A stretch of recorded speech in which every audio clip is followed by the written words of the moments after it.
요한복음 4장 43절부터 원래 되는데요. 46절부터 54절까지 하겠습니다. 46절부터 54절까지 요한복음 4장 우리 같이 교독하시겠습니다. 찾으시고 같이 교독하실까요? 46절부터 54절까지 제가 먼저 읽고 여러분 읽으시면 되겠습니다. 예수께서 다시 갈릴리 가나에 이르시니 전에 물로 포도주를 만드신 곳이라. 왕의 시내가 있어 그의 아들이 가버나움에서 병들었더니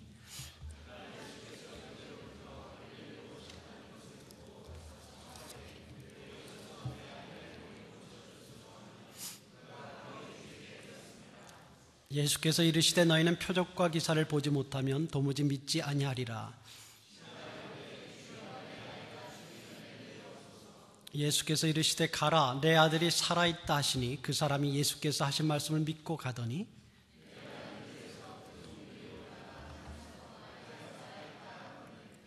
그 낫기 시작한 때를 물은즉 어제 7시에 열기가 떨어졌나이다 하는지라.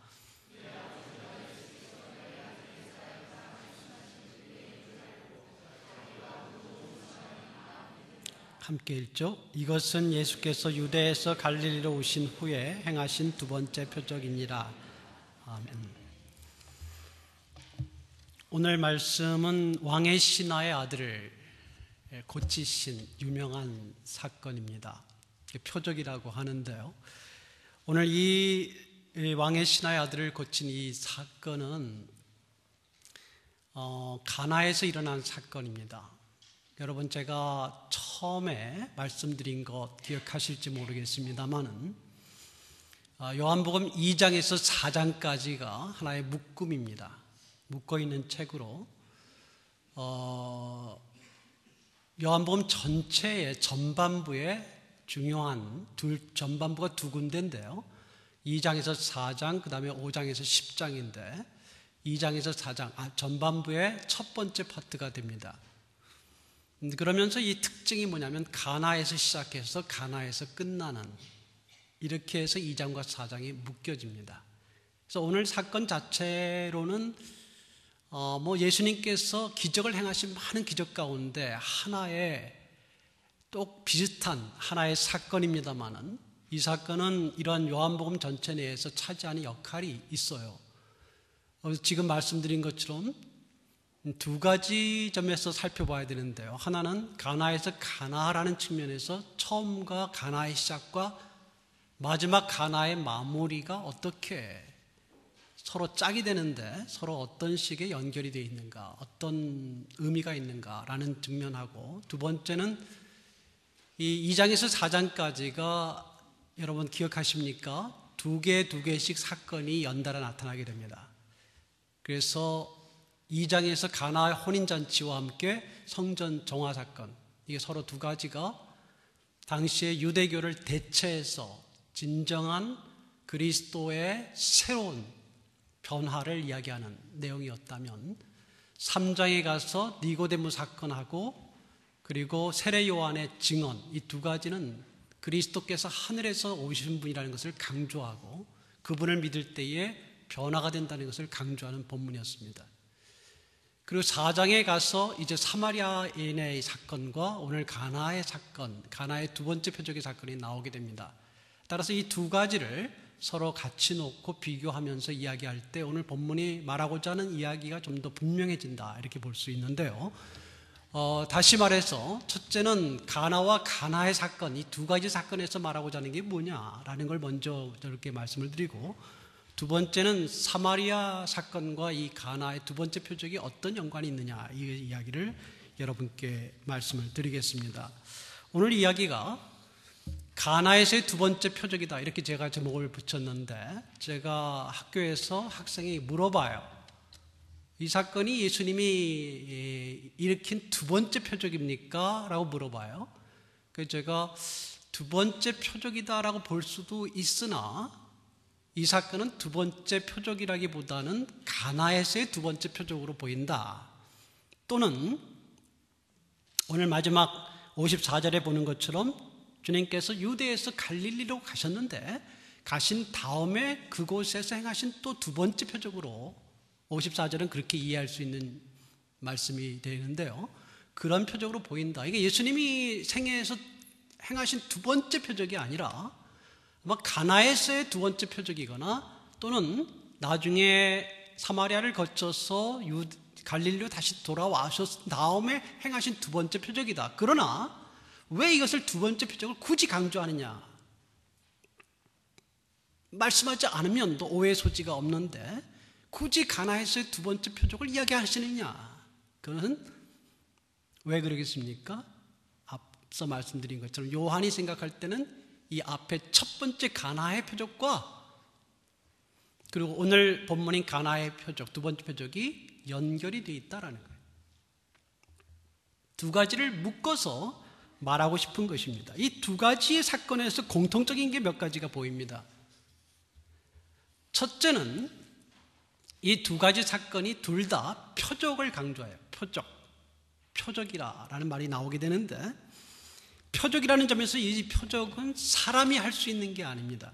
표적은 여기서의 표적, 요한복음에 나타난 표적은 공간복음서도 그렇습니다만 사람의 표적은 아닙니다. 그 사건들은 사람이 어떻게 해볼 수 있는 그런 것이 아닙니다. 사람이 행하는 것을 표적이라 하지 않습니다. 이 표적이라는 말, 영어로는 sign 이렇게 말하는데요. 이 말이 본래 쓰이는 말은 전쟁 때 그 깃발로 신호를 하잖아요. 신호를 합니다. 공격하라 신호를 하죠. 또 후퇴하라 신호하죠. 그 사인을 이렇게 주는 것, 그것을 표적이라고 이 단어를 썼어요. 사인을 주는 것 자체가 무슨 특별한 표적은 아닙니다만은 그것이 보여주는 의미가 있죠. 이렇게 하면 뭐 공격이라든지 이렇게 하면 후퇴라든지 그 자체에 깃발 자체의 의미가 있는 게 아니라 깃발로 어떤 시도를 보내는 그것에 의미가 있다 이 말입니다. 표적이란 그런 것과 관련되어 있는데 이것이 당시에 신들의 관계에 대해서 종교적으로 쓰여질 때 소위 말하는 신의 표적으로 이해되는 것이죠. 그러니까 신이 보통 그 당시의 신은 헬라와 로마 신들이니까 헬라와 로마 신들은 조각으로 만들어져 있어요. 근데 그 신들이 살아있다는 것을 어떻게 아느냐라고 할 때 물론 거짓된 것입니다. 가짜예요. 자연재해가 일어나니까 이것은 신이 살아있다는, 신이 분노했다는 표적이다. 바로 그 신호다. 이렇게 이해했거나 또는 제사장이나 이런 사람들이 뭐 만들어가지고 거짓말로 만들어서 사람들을 속여서 이거 봐라. 이렇게 신이 살아있지 않느냐. 이 표적을 봐라. 이랬을 때 신의 표적을 썼어요. 이 말을. 물론 가짜입니다. 자연재해에 대한 것도 오해예요. 물론 우리가 크게 보면은 사단이 그 일을 저질렀을 것이다. 악의 영이 저질러서 사람들을 혹세무민했을 것이다. 이렇게 볼 수도 있으나 그러나 우리가 알듯이 그런 신들이 없어요. 능력이 없어요. 표적을 행할 수 없다는 것입니다. 오늘 이야기, 이런 표적의 이야기는 결국은 뭘 말해주냐면 예수님이 하나님의 아들이다. 진정한 신이시고 진정한 신의 아들이시고 신의 아들로서 그분이 표적을 행하시는 분이다. 그의 표적은 바로 그분이 누구신지 하나님의 아들이라는 것을 보여주는 하나님으로부터 온 그리스도 메시아다. 말씀이신 하나님이시다. 성자이신 하나님이시다는 것을 보여주는 그런 신의 표적이었습니다. 그래서 아까 제가 말씀드렸죠. 사람이 할 수 있는 게 아닙니다. 사람의 영역을 넘어서요. 그것을 우리는 표적이라고 합니다. 우리가 표적을 하나님께서 행하시는 것은 당연합니다. 천지를 만드신 하나님이 표적을 행하실 수 있는 건 당연해요. 다른 신들이 말하는 표적은 거짓이지만 진정한 신의 표적이 있는 것이에요. 그것이 신약 성경과 구약 성경에 나타난 표적들입니다. 하나님을 제한해서는 안 됩니다. 하나님의 표적이 언제든지 있을 수 있다는 것이죠. 이러한 표적이 가나의 사건에서 첫 번째 물을 포도주로 만든 사건에서도 표적이 일어났고 사람이 할 수 있는 일이 아닙니다. 거짓 신이 할 수 있는 일이 아닙니다. 이것은 하나님만이 할 수 있는 일이었습니다. 오늘 왕의 신하의 아들을 그 말씀하신 순간 그 시간이 7시라 이렇게 표현되어 있죠. 저녁 7시였던 것으로 보이는데 그 순간 고칠 수 있는 것 이거는 거짓 신들이 할 수 있는 게 아니에요. 사람이 할 수 있는 일이 아닙니다. 이건 진정한 신의 표적이었어요.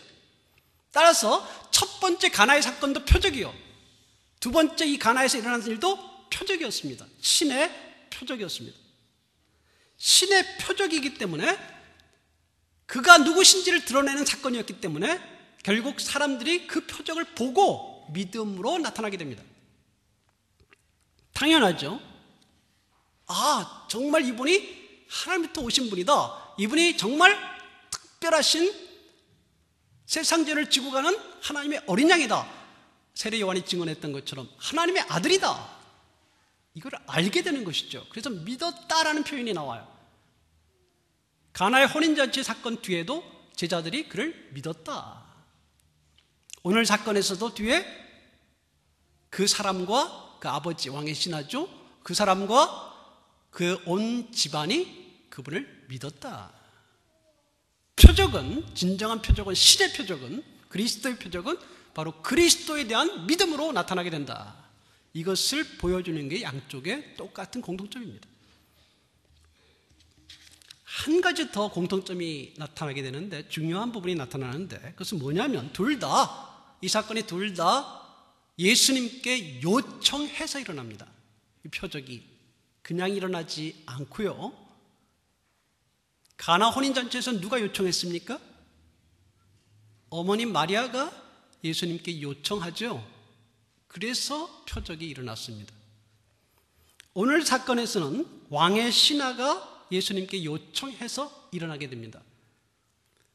이 표적, 신의 표적, 그리스도의 표적이 일어날 때 가만히 보게 되면 주님께서 일부러 뭐를 이렇게 일으키는 게 많지 않고, 그럴 때도 있어요. 예를 들면 오병이어라든지 사람들이 불쌍하니까 표적을 행하시는 것입니다. 그러나 대부분의 경우는 요청이 있을 때 그분이 누구신지를 드러납니다. 왜 요청하는 일이 왜 일어나느냐? 그냥 사람들이 기적을 보자, 표적을 보자 했을 때 절대 안 해줘요. 주님 그렇게 안 해줘요. 당신이 하나님께서 왔어? 메시아야? 그러면 표적 좀 보여줘. 그러면 안 보여줘요, 주님께서. 그런데 절실해서, 이것은 절대자밖에는 해결할 수 없어요. 이것은 하나님의 아들만이 할 수 있는 일이에요. 그래서 도움이 필요해요. 이 도움은 절대자가 해주셔야 돼요. 하나님의 아들만이 이 일을 해주셔야 돼요. 우리에겐 도움이 나지 않아요. 우리에게는 아무런 힘이 없어요. 이 일을 할 수가 없어요. 오직 하나님만이 하셔야 돼요. 그럴 때, 요청할 때 들어주십니다. 왜 역사가 안 일어나죠? 요청하지 않으니까. 정확히 말하면 그 기대, 믿지를 않는 거죠. 그리스도께서, 하나님께서 지금 역사하신다고 안 믿으면 안 일어나는 거죠. 우리가 믿고 요청할 때 다 일어난다는 것 아니에요. 오늘 그 주제 중에 하나 제가 강조할 그 주제가 그겁니다만, 그러나 분명한 것은 이 두 가지 사건의 공통점은 그리스도에게 요청함으로, 요청하는 자가 그리스도를 인정해서 요청하는 거죠.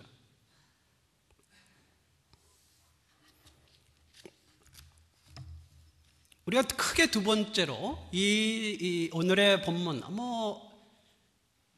병든 자를 도와달라는 요청을 받고 주님께서 고치신 장면, 공감복음에 많습니다. 오늘 요한복음에도 많이, 이제 5장 이후로도 많이 등장하는데요. 그 사건 자체는 일견 크게 특별하지 않습니다. 그런데 오늘 4장에 이 사건이 담겨 있을 때 주님께서 이 사건을 통해서 이야기하고자 하는 것이 있습니다. 그것은 아까도 제가 말씀드렸지만 사마리아 사건과 연결이 있어요. 사마리아 사건과 오늘 사건은 시기적으로 사마리아를 통과했을 때 사마리아 사건이 일어나고, 수가, 그리고 그 수가를 지나서 갈릴리로 와서 이 사건이 됐으니까 시간적으로는 연속되어 있습니다. 그래서 서로 두 가지가 연결되어 있다, 이렇게 볼 수 있습니다만은, 그러나 주님께서 이 사건을 여기다가 만드시고, 또 요한도 이 사건이 매우 이 앞의 사건과 연결이 있다라고 해서 이 사건을 기록했을 때, 예수님의 사건이 다 기록된 것이 아니기 때문에, 여러분 이해되시죠? 그리고 2장부터 4장까지 두 개씩 서로 관련된 것을 묶어서 써나가는 입장에서 볼 때, 오늘 이 사건에서 사마리아의 사건과 오늘 사건에서 말하고자 하는, 짝을 맞춰서 말하고자 하는 게 있습니다. 그것은 공통점도 있지만 그보다는 비교되는 측면들이 좀 강한데요. 적어도 세 가지에 우리가 생각할 점이 있습니다. 첫째, 사마리아의 구원과 이 왕의 신하의 사건은 이 비교되는 첫 번째 게 뭐냐? 사이즈가 달라요. 사이즈가. 앞에 사마리아의 사건은 정말 엄청난 사건입니다. 여러분 읽어보셨고 우리가 살펴보았습니다만 엄청난 사건이에요.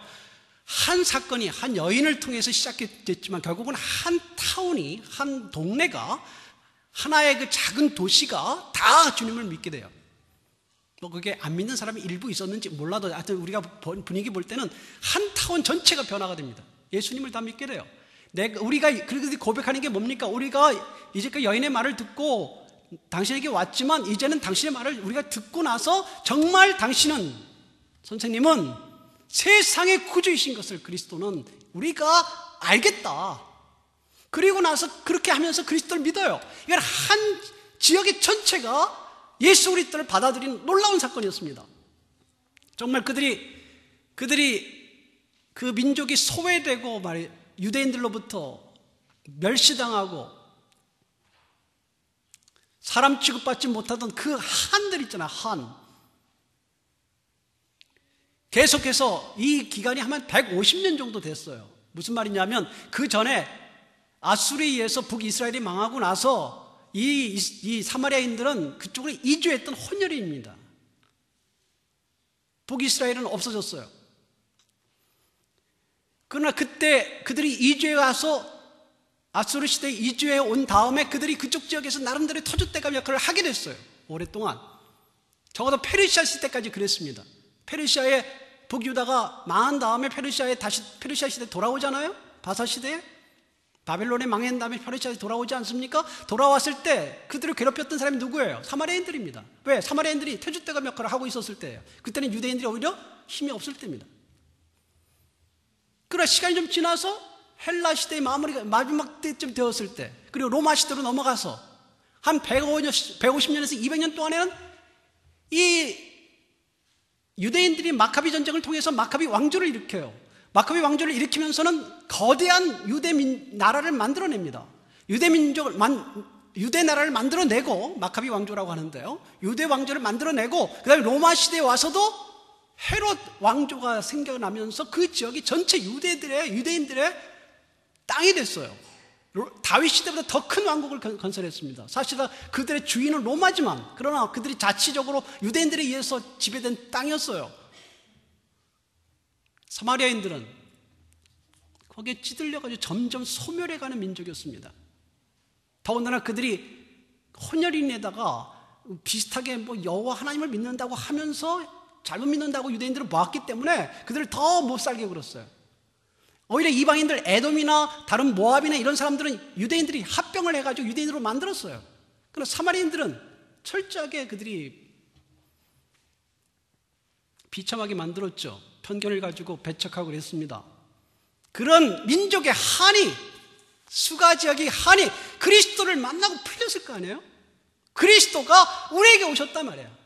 우리는 그리스도가 유대인의 그리스도인 줄 알았더니 그게 아니라 우리 민족의 그리스도가 되신다, 메시아가 되신다. 그러므로 그분은 바로 세상의 구주시다, 모두의 구원자시다. 이것을 사마리아인들이 고백했어요. 이거 엄청난 사건 아닙니까? 거기에 비하면 왕의 신하의 아들이 치유된 사건은 뭐죠? 한 집안의 일이에요. 집안의 일이에요. 사이즈로 비교할 성질이 아닙니다. 그러나 여러분 아시겠지만 주님께는 물량적으로 비교해서 주님이 역사하지 않아요. 이거는 굉장히 큰 일이니까 주님께서 하시고, 이건 작은 일이니까 안 하시고, 이런 거 없어요. 이거는 뭐 프로젝트가 굉장히 크니까, 큰 사업이니까 주님께 좀 힘을 실어주시는데, 작은 개인의 일이니까 이거는 한 가족의 일에 불과하니까 내버려 둔다 이러지 않아요. 한 가정의 일이에요. 작은 일이에요? 한 사람의 일이에요? 소수의 일이에요? 그래도 주님은 어떻게 보시죠? 중요하다 이 말이에요. 중요하다.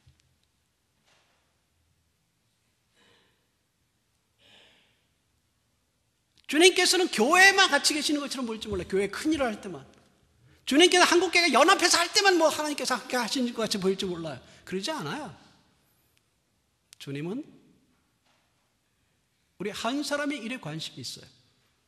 큰 일도 함께 하시지만 우리 한 가정의 일에도 주님 눈여겨보세요. 요청에 들어주세요. 그것이 오늘 이야기하는 중요한 이야기 중에 하나가 됩니다. 두 번째로 조금 다른 측면입니다만은 이 사회적인 신분과 관련된 일입니다. 오늘 사마리아 여인과 오늘 사건은 사회적인 신분과 또 관련되어 있습니다.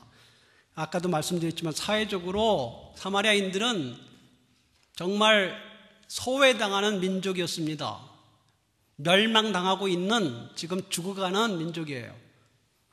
비참하게 유대가 힘을 쓰면 강해지면 강해질수록 자기들은 더 약해지는, 땅을 뺏기고 모멸당하고 하는 민족이었습니다.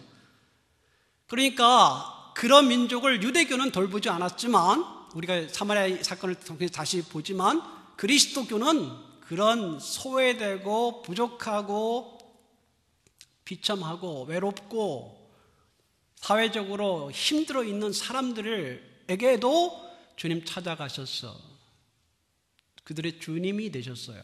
그게 기독교예요. 그렇죠. 그게 기독교입니다. 그래서 사회적으로 형편없어도 오라 이거예요. 오라. 왜? 주님은 그런 분들을 거절하신 적이 없어요. 오히려 그분들의 주님이 되시죠. 우리 그거를 사마리아 사건을 통해서 배우는 겁니다. 반면에 왕의 신하는 누굽니까? 왕의 신하는 당시에 헤롯 대왕 이후에 있었던 그 헤롯의 아들들에 의해서 왕국이 분할이 됐어요. 분할된 것 중에 하나가, 다른 나라들은 이제 다른 두 개 지역은 이제 다 나중에 이제 예수님 때에 와서는 다 로마의 총독에 의해서 지배가 됐어요. 결과적으로는. 그러나 한 지역은 여전히 헤롯의 아들에 의해서 지배가 됐는데, 그 헤롯에 의해서 아들에 의해서 지배됐던 곳이 갈릴리와 요단 동편의 베레아 지역이었습니다. 헤롯 안디바예요. 헤롯 안디바가 왕이었습니다. 갈릴리 지역과 요단 동편의 왕이었고요. 다른 지역은 이제 다 통합이 돼서 총독의 지배하에 들어갔었습니다. 그러나 여전히 헤롯 대왕의 피를 이어받아서 갈릴리 넓은 지역과 요단 동편의 베레아 넓은 지역을 지배하고 있었던 왕 헤롯 안디바는 막강한 파워를 가지고 있던 사람입니다. 그 막강한 파워를 가지고 있던 왕의 신하였다 이거예요. 왕의 신하라는 뜻이, 잘 보면 왕의 신하라는 층이 많이 있겠지만 여기서 말하는 이 단어는 주로 왕의 신하 중에 고급 신하를 의미하는 것으로 보입니다. 그러니까 적어도 장관급이다 이 말이에요. 장관급. 또는 왕족에게도 이 단어를 써요. 왕족. 그러니까 예수님을 만나서 예수님의 도움을 받았던 복음서의 인물들 가운데 이 가장 높은 위치에 있던 사람이 이 사람이었다라고 학자들이 봅니다. 그만큼 이 사람은 사회적으로 상당한 권한과 권력과, 그 당시 권력은 곧 돈이니까 돈을 많이 가지고 있던 인물이었을 겁니다. 그러나 돈은 많아요. 권력도 있어요. 왕의 측근이에요. 근데 그 당시에 막강한 권력을 가지고 있었던 왕 안디바도 고칠 수 없어요. 돈으로도 고칠 수 없어요. 아들의 병을. 그러니까 온 거 아닙니까? 그러니까 무릎을 꿇은 거 아니에요? 아무리 막강한 권력을 가지고 있고 막강한 능력을 가지고 있고 당시에 사회적으로, 그리고 돈도 많이 있고 가장 높은 신분을 가지고 있다 할지라도 이 아들의 병 하나 못 고치겠다는 거예요. 의술을 가지고도, 돈을 가지고도, 권력을 가지고도 안 되더란 말이야. 안 되더라. 이 안 될 때 안 되는 것 앞에서 아버지 입장은 한 사람이 불쌍한 인간일 뿐입니다. 그렇지 않습니까? 절대자가 필요했어요. 사람으로는 안 됐어요. 모든 걸 가지고 다 해보려고 해도 안 되거든요. 안 될 때에 안 되는 사람은 이제는 아무것도 다 필요하지 않아요. 하나님 앞에서, 절대자 하나님 앞에서, 절대자 예수 그리스도 앞에서 한 사람의 부족한 인간에 불과해요.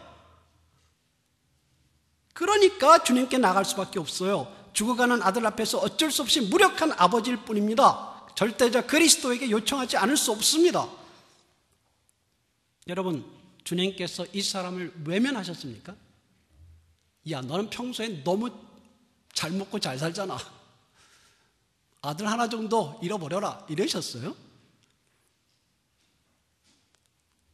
주님께서 사회적으로 어렵고 소외되고 불쌍한 사람들 위로하셨죠, 많이. 그들의 주님이 되시잖아요. 그러나 그들의 주님이시기 때문에 사회적으로 잘 먹고 잘 산다고 해서 외면하시나요?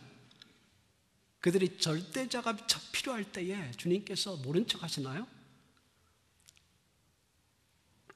이 사람은 병든 아들을 둔 한 사람의 연약한 인간에 불과합니다. 지금은 신분이 어땠든지 간에 그에게 필요한 존재가 하나님이셨어요.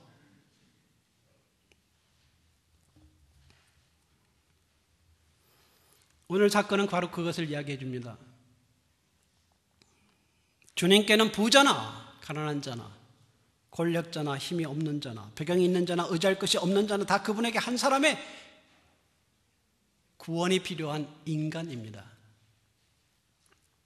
절박한 심령으로 신이신 그분께, 진정한 참 신이신 그분께 인간의 절박한 연약과 부족함을 가지고 나아가서 호소하고 요청하는 자의 소리를 주님 들으시는 것입니다.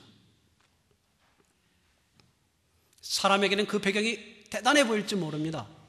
그러나 주님께는 아무것도 아닙니다. 배경이 있어도 한 사람의 부족한 인간일 뿐이고 배경이 없어도 한 사람의 고귀한 인간인 것입니다. 인간의 절대자를 찾는 것은 당연하고요. 그래야 했고요. 주님은 그럴 때에 만나 주시는 것입니다. 사마리아 여인에게도 주님이 필요했고 왕의 신하였던 그 사람에게도 주님이 필요했습니다. 왜 구별이 없으세요? 주님은 세상의 구주시기 때문입니다. 오늘 말씀을 통해서 또 하나 생각해야 될 점이 있습니다. 그것은 뭐냐면 영적인 구원과 육체적인 구원에 대한 이야기일 것입니다. 영적인 구원은 사마리아에서 일어난 사건이었습니다. 거기에선 특별한 육체적인 것이 없었어요. 다 그들이 주님을 믿었습니다. 영적인 구원에 대한 이야기입니다. 영적인 구원의 일이 크죠. 가장 큽니다. 뭐 육체적인 것은 사실 아무것도 아니라는 건 우리가 알고 있습니다.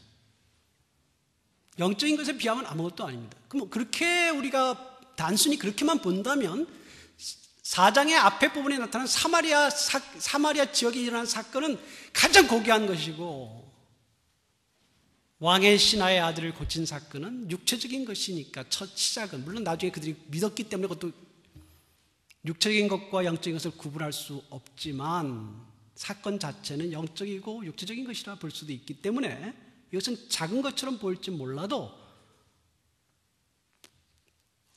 우리가 다시 생각해야 될 것이 뭡니까? 주님께는 우리에게 있어서도 그 두 가지가 다 중요하듯이 주님께서도 두 가지 중에 영적인 구원을 우선하신다 할지라도 육체적인 구원에 대하여 무관심한 분이 아니시라는 겁니다. 우리의 작은 소리에, 우리의 문제에 귀를 기울이시는 주님이라는 것입니다. 다시 말해서 주님께서는 영혼의 구원자이실 뿐만 아니라 우리에게 영원한 세계를 알려주시고 우리를 하늘나라로 이끌어 가시고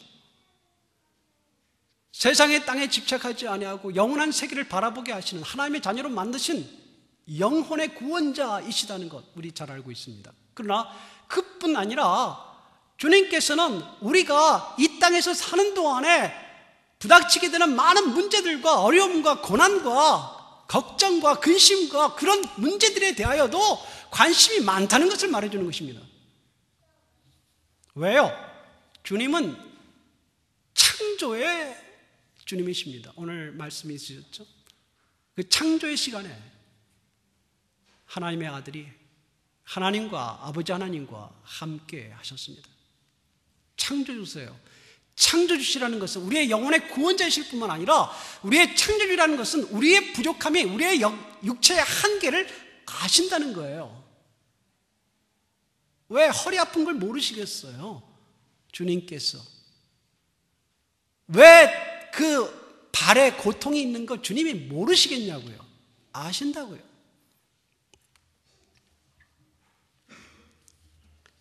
주님께서 영혼의 문제만 관심을 가질 것이라 생각하지 마세요. 육체의 문제에도 관심을 가지십니다. 왜요?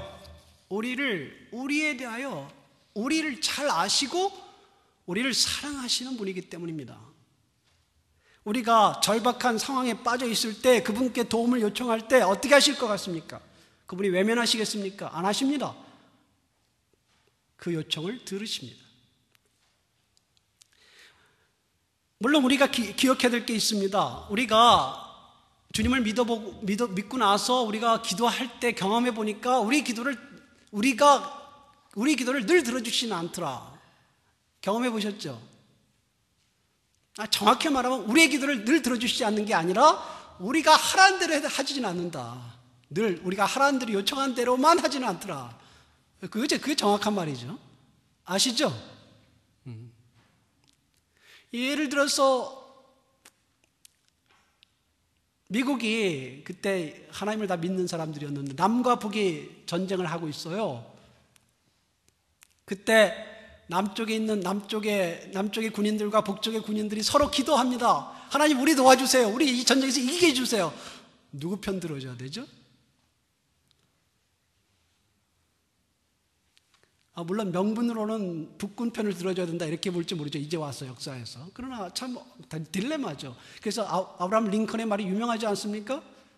야, 그렇게 기도하지 말고 하나님 우리 편이 되주십시오. 기도하지 말고 우리가 하나님 편이 되겠다고 기도해라. 제가 하나 예를 이야기했습니다만은 우리가 요청하는 대로 다 해주시면 이게 문제가 보통 많은 게 아니에요. 우리 뜻대로 세상이 될 거 아닙니까? 그건 원하시지 않아요. 근데 우리가 생각할 때 이해가 안 되는 거예요. 우리가 이것은 다른 사람에게 크게 문제가 되지 않고 우리만 도와주면 되는 것 같은데도 하나님께서 안 들어주시는 게 있어요. 우리 요청대로 하지 않는 게 있습니다. 그거 부인할 수 없어요. 해달라는 대로 다 해주지 않습니다. 저희 가족 가운데 기도를 참 많이 하시는 분이 계셨어요. 가족과 교회를 위해서 많은 기도를 하신 분인데 다들 그 기도 때문에 잘 되었었습니다. 그런데 암이 걸리셨어요. 벌써 여러 해가 됐습니다. 주님께 치유해달라고 많이 기도했습니다. 그분도 기도하고 가족들도 다 기도했었습니다. 그런데 주님은 그분을 결국 데려가셨어요. 좀 더 필요하다고 우리는 생각했는데 응답 적어도 우리 요구대로 하지 않으셨습니다. 주님께서 기도를 들어주지 않으신 것일까? 왜 고쳐주시지 않으셨을까? 우리가 알지 못하는 우리가 요청하는 것을 다 들어주지는 않는 이유가 있을 것입니다. 모르겠어요. 그분을 데려다가 주님의 품 안에 이제는 더 이상 고생 그만해라. 주님의 품 안에 그분이 두는 것이 하나님의 뜻이었는지 잘 알지 못하겠습니다. 우리가 모르는 게 많이 있어요. 그러나 주님이 능력이 없어서 기도응답을 안 해주신 것 아니지 않습니까? 부활하신 주님을 만나보았다는 제자들의 증언이 있었습니다. 그러나 도마는 믿지 못했어요.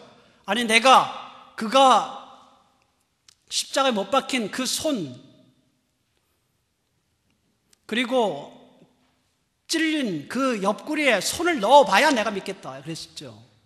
주님께서 뭐라고 하셨습니까? 너는 나를 본고로 믿느냐? 보지 못하고 믿는 자는 복되도다. 보지 않고 믿을 수 있는 믿음이 더 큰 것이다. 이건 만고불변의 진리입니다. 우리에게 요구하셔요. 그런 이유가 있으실 거예요. 뭔가 그렇게 믿도록 요구해야 돼요. 왜냐하면 이 땅에 있는 게 아무것도 아니기 때문에. 이 땅에서 병고침 받고 병고침 받지 않는 것 자체는 사실 큰 게 아니니까. 어떤 면에서 우리가 이 땅에서 무엇을 얻고 안 얻는 거는 사실 큰 게 아니라 더 큰 것을 바라봐야 되니까 아마 그렇게 요구하시는 것인지도 모릅니다. 그래서 그렇게 하시는지도 몰라요. 그러나 주님의 능력이 없는 분이 아니다 이 말이에요. 말만 하시고 나서 도마에게 안 나타나시고 그냥 야, 너 믿을 때까지 내가 안 나타나겠다 이러신 분 아니에요. 정말 원해? 네, 나타나는 왜? 나타나서 부활하신 그분이 그렇게 나타나고 증거를 보일 능력이 있다 이 말입니다.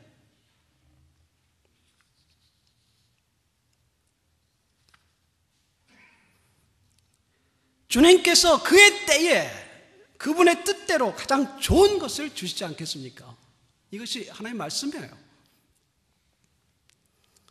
주님께서 지금도 우리 만나주시지 않겠습니까? 우리를 왕의 신하의 아들을 고치신 그분이 지금은 능력이 떨어졌겠습니까?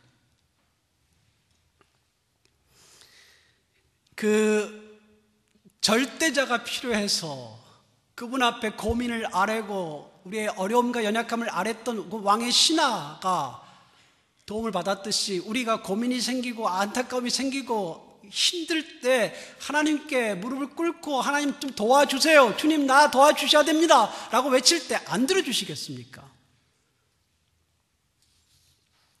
내가 원하는 딱 그렇게 안 하신다 할지라도 하나님이 적어도 외면하시지 않으시고 내 문제에 관심을 두시는 분이라는 것을 모르시겠습니까?